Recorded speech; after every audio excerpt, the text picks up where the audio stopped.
नमस्कार मित्रों, आज की एपिसोड श्रीमद् भगवद गीता का 8वां अध्याय अक्षर ब्रह्म योग में आप सभी का तहे दिल से स्वागत है। 7वें अध्याय में भगवान ने अर्जुन को सत्य स्वरूप का तत्व सुनने के लिए सावधान करके उसे कहने की प्रतिज्ञा की।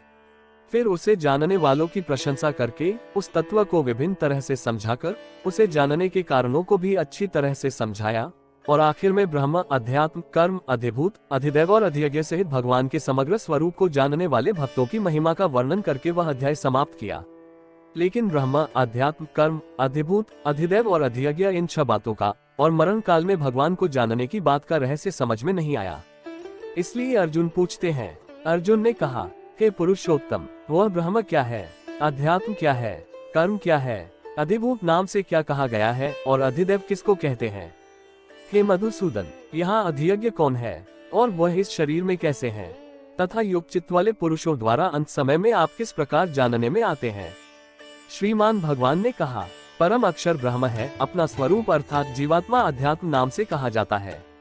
तथा भूतों के भाव को उत्पन्न करने वाला जो त्याग है वह कर्म नाम से कहा गया है। उत्पत्ति विनाश धर्म वाले सब पदार्थ अधिभूत हैं। हिरण्य में पुरुष अधिदैव हैं। और हे देहधारियों में श्रेष्ठ अर्जुन, इस शरीर में मैं वासुदेव ही अंतर्यामी रूप से अधियज्ञ हूँ। जो पुरुष अंतकाल में भी मुझको ही स्मरण करता हुआ शरीर को त्याग कर जाता है वह मेरे साक्षात स्वरूप को प्राप्त होता है, इसमें कुछ भी संशय नहीं है। हे कुंती पुत्र अर्जुन, यह मनुष्य अंतकाल में जिस भी भाव को स्मरण करता हुआ शरीर का त्याग करता है उसको ही प्राप्त होता है, क्योंकि वह सदा उसी भाव से भावित रहा है। इसलिए हे अर्जुन, तू सब समय में निरंतर मेरा स्मरण कर और युद्ध भी कर। इस प्रकार मुझ में अर्पण किए हुए मन बुद्धि से युक्त होकर तू निसंदेह मुझको ही प्राप्त होगा। हे पार्थ, ये नियम है कि परमेश्वर के ध्यान के अभ्यास रूप योग से युक्त दूसरी ओर न जाने वाले चित्त से निरंतर चिंतन करता हुआ मनुष्य परम प्रकाश रूप दिव्य पुरुष को अर्थात परमेश्वर को ही प्राप्त होता है। जो पुरुष सर्वज्ञ, अनादि, सबके नियंता, सूक्ष्म से भी अति सूक्ष्म, सबके धारण पोषण करने वाले, अचिंत्य स्वरूप, सूर्य के सदृश नित्य चेतन प्रकाश रूप और अविद्या से अति परे शुद्ध सच्चिदानंद परमेश्वर का स्मरण करता है, वह भक्तियुक्त पुरुष अंतकाल में भी योग बल से भरिकुटी के मध्य में प्राण को अच्छी प्रकार स्थापित करके फिर निश्चल मन से स्मरण करता हुआ उस दिव्य रूप परम पुरुष परमात्मा को ही प्राप्त होता है।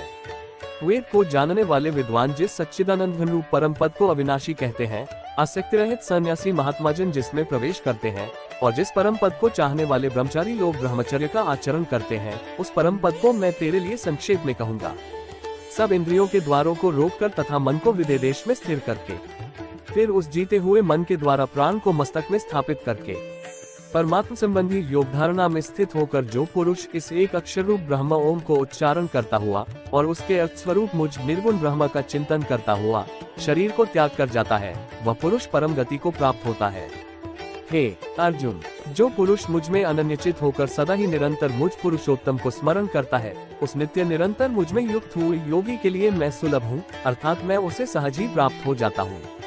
परम सिद्धि को प्राप्त महात्मा जन मुझको प्राप्त होकर दुखों के घर तथा क्षणभंगुर पुनर्जन्म को नहीं प्राप्त होते। हे अर्जुन, ब्रह्मलोक सब लोग पुनरावर्ती हैं, परंतु हे कुंती पुत्र, मुझको प्राप्त होकर पुनर्जन्म नहीं होता, क्योंकि मैं कालातीत हूँ और ये सब ब्रह्मादि के लोक काल के द्वारा सीमित होने से अनित्य है। ब्रह्मा का जो एक दिन है उसको 1000 चतुर्युगी तक की अवधि वाला और रात्रि को भी 1000 चतुर्युगी तक की अवधि वाला जो पुरुष तत्व से जानते हैं, वे योगी जन काल के तत्व को जानने वाले हैं। संपूर्ण चराचर भूतगण ब्रह्मा के दिन के प्रवेश काल में अव्यक्त से अर्थात ब्रह्मा के सूक्ष्म शरीर से उत्पन्न होते हैं और ब्रह्मा की रात्रि के प्रवेश काल में उस अव्यक्त नामक ब्रह्मा के सूक्ष्म शरीर में लीन हो जाते हैं। हे पार्थ, वही यह भूत समुदाय उत्पन्न होकर प्रकृति के वश में हुआ रात्रि के प्रवेश काल में लीन होता है और दिन के प्रवेश काल में फिर उत्पन्न होता है। उस अव्यक्त से भी अति परे दूसरा अर्थात विलक्षण जो सनातन अव्यक्त भाव है, वह परम दिव्य पुरुष सब भूतों के नष्ट होने पर भी नष्ट नहीं होता। जो अव्यक्त अक्षर इस नाम से कहा गया है, उसी अक्षर नामक अव्यक्त भाव को परम गति कहते हैं तथा जिस सनातन अव्यक्त भाव को प्राप्त होकर मनुष्य वापस नहीं आते, वह मेरा परम धाम है। हे पार्थ, जिस परमात्मा के अंतर्गत सर्वभूत हैं और जिस सच्चिदानंद घन परमात्मा से यह समस्त जगत परिपूर्ण है, वह सनातन अव्यक्त परम पुरुष तो अनन्य भक्ति से ही प्राप्त होने योग्य है।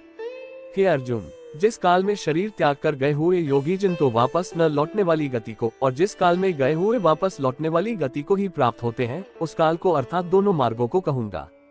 जिस मार्ग में ज्योतिर्मय अग्नि अभिमानी देवता है, दिन का अभिमानी देवता है, शुक्ल पक्ष का अभिमानी देवता है और उत्तरायण के 6 महीनों का अभिमानी देवता है, उस मार्ग में मरकर गए हुए ब्रह्मवेत्ता योगी जिन उन्हीं देवताओं द्वारा क्रम से ले जाए जाकर ब्रह्म को प्राप्त होते हैं। जिस मार्ग में धूमाभिमानी देवता है, रात्रि अभिमानी देवता है तथा कृष्ण पक्ष का अभिमानी देवता है और दक्षिणायन के 6 महीनों का अभिमानी देवता है, उस मार्ग में मरकर गया हुआ सकौम कर्म करने वाला योगी उन्हीं देवताओं द्वारा क्रम से ले जाया हुआ चंद्रमा की ज्योति को प्राप्त होकर स्वर्ग में अपने शुभ कर्मों का फल भोग कर वापस आता है। क्योंकि जगत के ये 2 प्रकार के शुक्ल और कृष्ण अर्थात देवयान और पितृयान मार्ग सनातन माने गए हैं। इनमें एक के द्वारा गया हुआ जिससे वापस नहीं लौटना पड़ता उस परम गति को प्राप्त होता है और दूसरे के द्वारा गया हुआ फिर वापस आता है अर्थात जन्म मृत्यु को प्राप्त होता है। हे पार्थ, इस प्रकार इन दोनों मार्गों को तत्व से जानकर कोई भी योगी मोहित नहीं होता।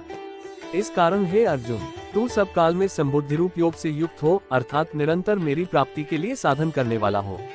योगी पुरुष इस रहस्य को तत्व से जानकर वेदों को पढ़ने में तथा यज्ञ तप और दान आदि के करने में जो पुण्यफल कहा है उन सबको निसंदेह उल्लंघन कर जाता है और सनातन परम पद को प्राप्त होता है। इस प्रकार उपनिषद, ब्रह्मविद्या तथा योग शास्त्र रूप श्रीमद् भगवद गीता के श्री कृष्ण अर्जुन संवाद में अक्षर ब्रह्मयोग नामक 8वां अध्याय संपूर्ण हुआ। तो दोस्तों, मुझे लगता है कि आप लोगों को श्रीमद् भगवद गीता के 8वां अध्याय यानी अक्षर ब्रह्मयोग का सार समझ में आया होगा। अगर आप लोगों को ये जानकारी पसंद आई हो तो वीडियो को लाइक, शेयर, कमेंट करके हमारे चैनल को सब्सक्राइब कर दीजिएगा। वीडियो को अंत तक पूरा देखने के लिए आप सभी को बहुत बहुत धन्यवाद। फिर मिलेंगे अगली वीडियो में श्रीमद् भगवद गीता का 9वां अध्याय राजविद्या राज गुह्य योग लेकर। तब तक आप लोगों को ईश्वर की कृपा बरसती रहे। जय श्री कृष्ण। राधे राधे कृष्ण।